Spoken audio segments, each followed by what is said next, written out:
Russian. Gen Z. Fabrice. Yes, today is the 31st of March, 2015, and what we're about to talk about here, I can see it in the air. I see the society, I see the environment, and I see the profit. And I plug them off the air and bring them together, and that combination is what we want to talk about today, and that is corporate social responsibility, which according to a definition I call from the Economist magazine, and I'm not going to go into the details, but in a nutshell, corporate social responsibility is about when companies go about making money, they should also take cognizance of the fact that the environment is very important. You don't pollute the environment because you are making money. And the society, you have to give back to the society. People have to be happy that you are making money, so you have to be useful. So this issue is so important that the former president of the United States, Theodore Roosevelt, had to say something. Said, and I quote, "Corporations are indispensable instruments of our modern civilization, but I believe that they should be so supervised and so regulated that they shall act for the interest of the community as a whole." And during my research, I found out something, some controversies regarding this topic on the environment, how corporations should actually be more and more environmentally friendly in their actions, in their businesses. And again, there are issues of exploitation of workers, like women and children in the developing world, developed countries. And you have the issue of corruption.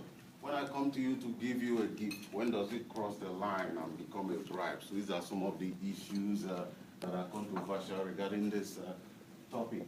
Right now, we are looking at corporate social responsibility. We do the math. Commercial considerations plus ethical considerations will give you a healthy world.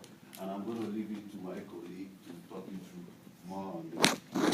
I'm going to talk about the 4 different approaches to corporate social responsibility, which includes the employees, the customers, the environment, and the society. The first one being the employees. The treatment of employees by large corporations has often come under scrutiny by political organizations and human rights, particularly in developed countries like Canada, US, and Germany, where many resource extraction industries have extensive operations. CSR seeks to assist corporations in treating both domestic and foreign employees equitably and provide safe and working environment for them. As regards their customers, corporations have an obligation to provide high-quality products and services to them, and also consumer protection initiatives too. With regards to the environment, the increasing public awareness of environmental challenges involving toxins, resource depletion, and climate change is forcing corporations to reconsider the traditional corporate view of the natural world as an unending abundance of resources, and CSR strives to encourage corporations to consider measures to reduce waste and adopt alternative energy systems and innovative waste reduction programs. Last but not the least, the society. In addition to their responsibilities to the employees, customers, and the environment, corporations are also responsible for their impact on the human society. Millions of people around the world today are affected by the activities of corporations. So CSR strives to recognize the interrelated nature of the society and acknowledges that no individual or company can exist totally isolated from the society. So it strives to make an impact on the society. I'll hand it over to my colleague. I'm going to talk about the implementation of corporate social responsibilities. The first one is the engagement plan. The corporate social responsibilities, the planning the goals and the objectives of the organization, and also see into the importance of these objectives to the organization so they can follow their plans.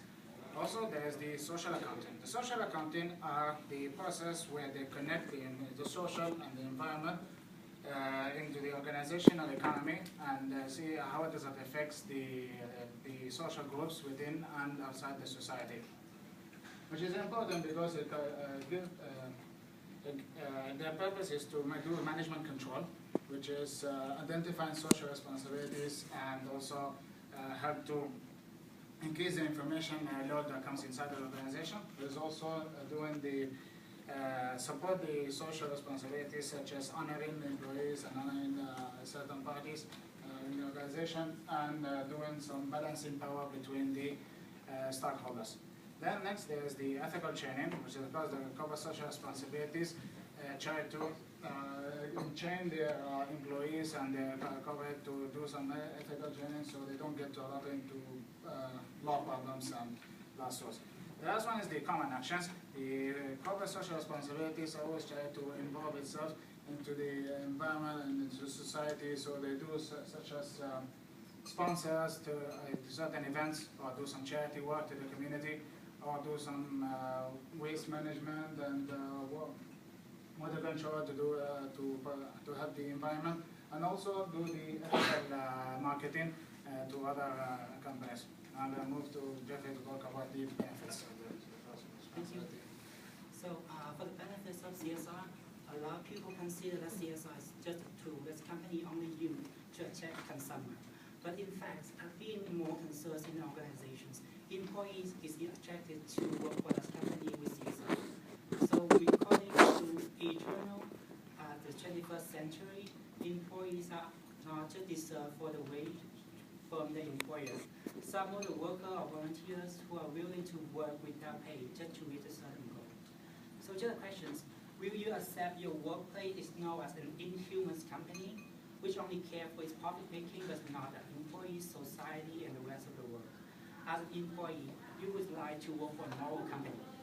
So just example, you are working in the factory, and will you be proud your company simply deal with pollution just by throwing it into the river or the sea?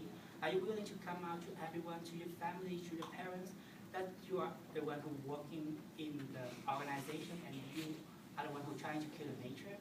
So CSR motivates employees, reduce absenteeism and turnover. So company with CSR helps employees to fulfill the self-respect and identify the meaning of their job. They know that their job is valuable to the environment, society, and it could be helpful to for those people in need. So generally, a firm with CSR could increase job applicants and motivates employees through the job itself, but not a financial reward.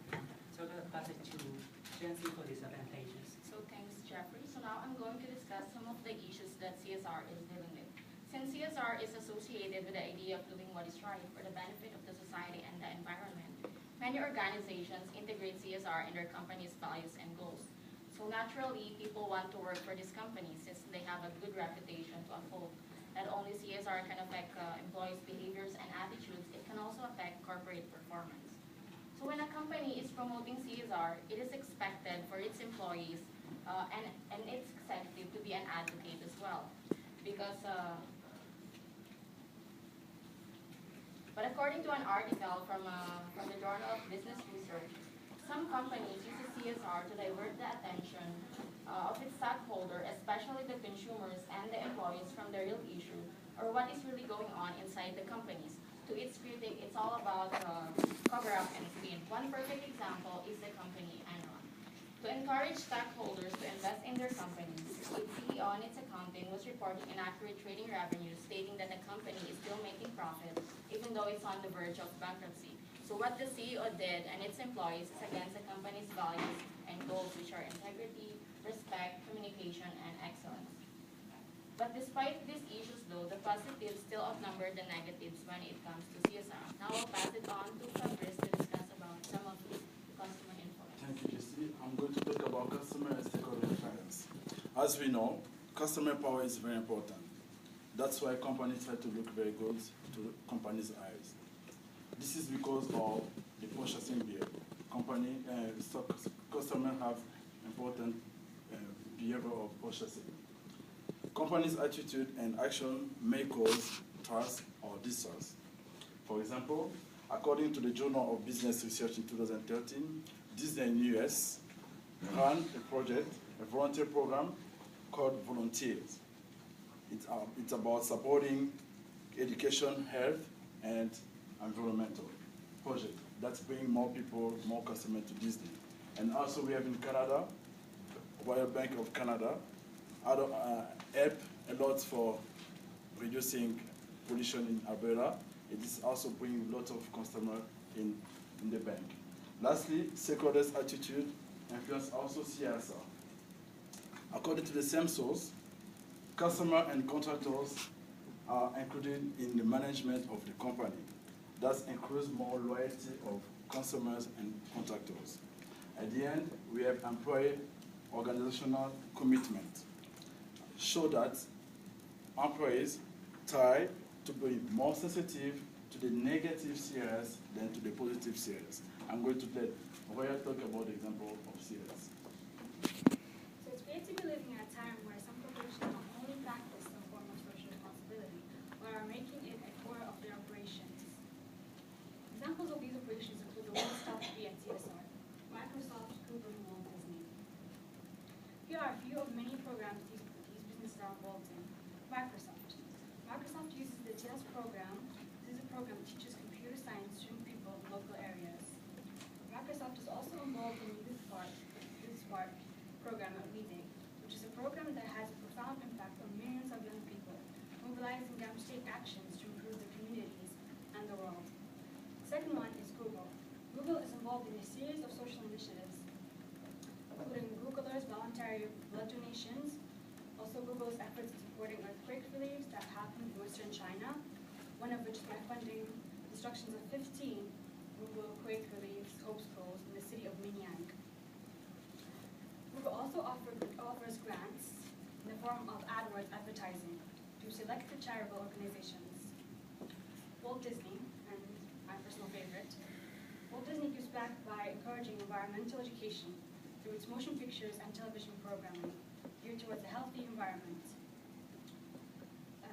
The company continues to give to charity with an increased focus on natural disasters, such as the earthquakes in Haiti 2010, and its Worldwide Conservation Fund has helped support over 20 million projects in over 112 countries.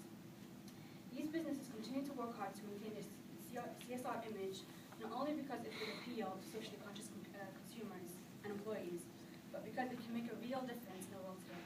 I'm going to let Ken take it away. Hey, the world is mine. You all know me. I'm George, and I own a gold mine in Regina, where we make hundreds of millions of dollars in profit on sales, while the environment is on its knees. You know, stinking with pollution, stinking with degradation, and life is good. Really, George, life is good? I don't think so. You know, let's do the maths. You talk about the environment. Of course, don't mind George, he just left the crack house. Let's do the math. You talk about the environment, corporate social responsibility. You say profit plus society, that's not ideal, it doesn't cut it. You say profit plus environment is still not ideal, it doesn't cut it. When you take away the monkey, you bring in the dog, it's all the same thing. We still have a sporting animal in the house. So what is ideal? You know, I'm doing a recap here. Remember in your OB, when you want to prevent information overload, you do a recap. So what's the thing? Profit plus society plus the environment, that is the ideal thing. That is what corporate social responsibility is all about. First of all, I want to thank our instructor for giving us this platform to express ourselves. And again, I want to thank my colleagues for their nice contributions. And again, I want to thank you all because this presentation wouldn't have mattered if you haven't come here to grace it with your sweet presence. So I want to say thank you. I love you all. Peace.